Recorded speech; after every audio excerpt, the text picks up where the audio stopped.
questions to Professor Volmink is firstly, why did you feel we needed to create artifacts like this book? And secondly, you've been a very influential supporter of PFP since 2011. Why do you support the idea of Partners for Possibility? And I'm hoping Professor Volmink. Thank you, Louise, and hello to everyone, all the colleagues, some familiar faces. I'm happy to see one of my previous bosses here, Brian Figaci, and others. So I want to say that I was living in Durban when Louise presented the PFP model at a conference, international conference in Durban. And I was very taken by that. In fact, I was uncharacteristically found myself on my feet giving a standing ovation because I really felt it spoke to me.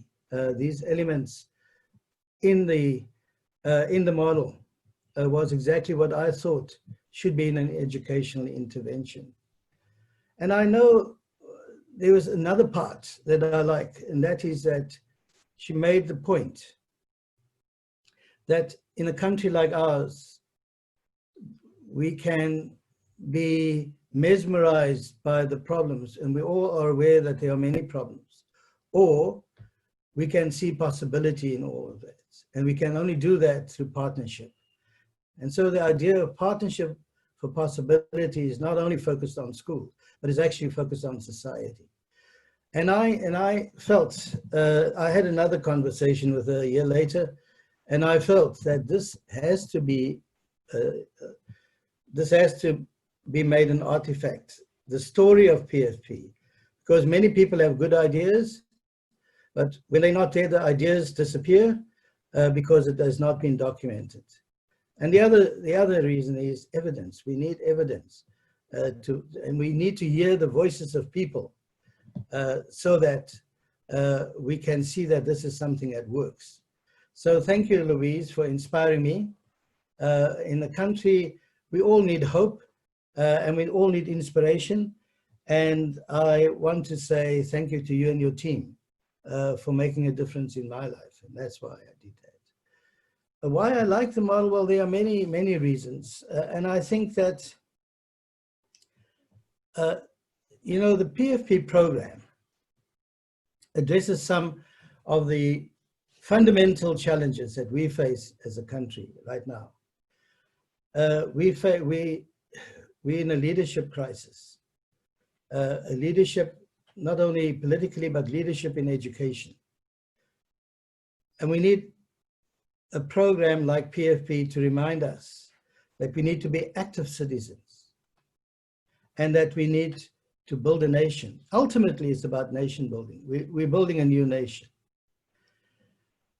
I want to say that if we are going to bring positive change to the country, we cannot, and I agree with PFP's philosophy, we cannot ignore the 13 million learners at 25,000 schools all over. The point about that is that each one of those 25,000 points of delivery, at each one of those educational sites, there is a leader.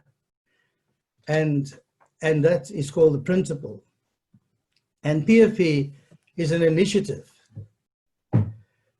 that aims to strengthen the leadership capacity of school principals, particularly in under-resourced schools.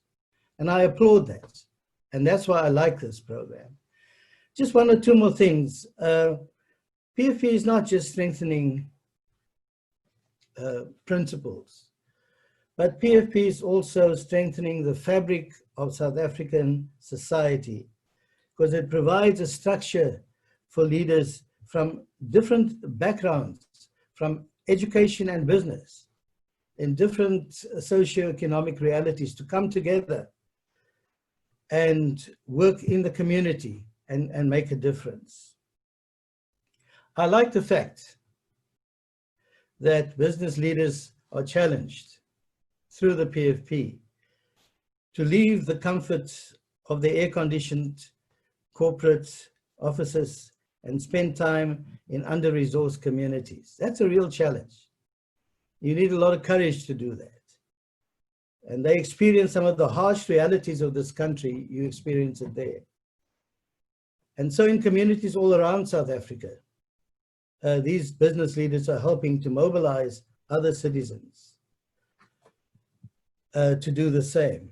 And so, I can go on, but I just want to say two more things. And one is, we are moving to a post-COVID, hopefully, society. Long before COVID came, we were in trouble, not just as a country, but as a world. And part of the reason why we were in trouble is because we were driven by self-interest and avarice. And we worked only in silos. And so it became very difficult to attain some form of cooperation if we are driven by these things. And I want to say then, when COVID-19 came, it laid bare some of the problems, some of the inequalities, and some of the challenges that we face. And although it did that, it also offers an opportunity. And that opportunity is for us to reimagine the world, the one that PFP is striving towards, where we can actually work together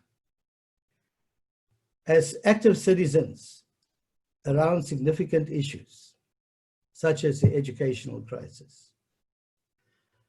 I want to close with a quote that I wrote down, and it's from a person called Anita Murjani. And for me, that's the underlying basis of the thinking in PFP. She says so beautifully, and she's a cancer survivor born in Singapore. And she says, in the tapestry of life, we are all connected. Each one of us is a gift to those around us, helping each other be who we are, weaving a perfect picture together. That's Anita Murjani. And the PFP is weaving that picture. Thank you, Louise.